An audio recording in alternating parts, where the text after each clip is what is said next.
I've never been one to scare easily, and I've seen my fair share of strange things growing up with stories passed down from my Mapuche father. But what happened that night, it still lingers in the back of my mind, like a shadow I can't quite shake. It was around 3 a.m. when I clocked out of the night shift at the warehouse. I won't say where, that part doesn't matter. What matters is what happened on the drive home. I live out in the country, tucked into the hills, far from the hum of streetlights and the comfort of neighbors. My road is quiet and familiar, a narrow stretch that turns to dirt about halfway up.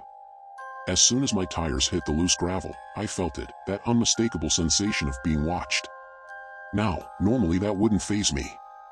It's not uncommon to spot deer or coyotes in the area, their eyes catching in the headlights like little stars. But this felt different. Heavier. When I reached my usual parking spot, something inside me stirred. A prickling instinct. Without thinking, I reached into the glove box and wrapped my hand around the pocket knife I always keep there. Stepping out, the air felt colder than it should have been. My eyes, almost on their own, locked onto a shadowy patch of forest across the road, the kind of darkness that seems to drink in the light. Something was there. I didn't see it. I didn't hear it. But I knew. I raised my knife, my voice calm and steady.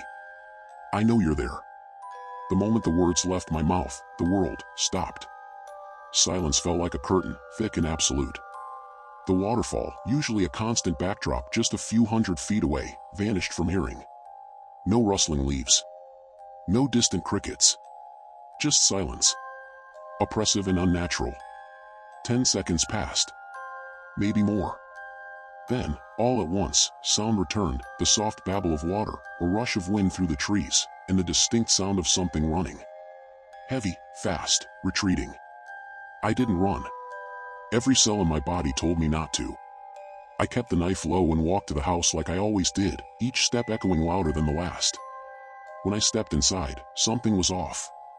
The dogs, who usually came to greet me without fail, were nowhere near the door. I found them huddled in the living room, both staring intently out the window, the same direction I'd felt those eyes from. They didn't bark. They didn't move.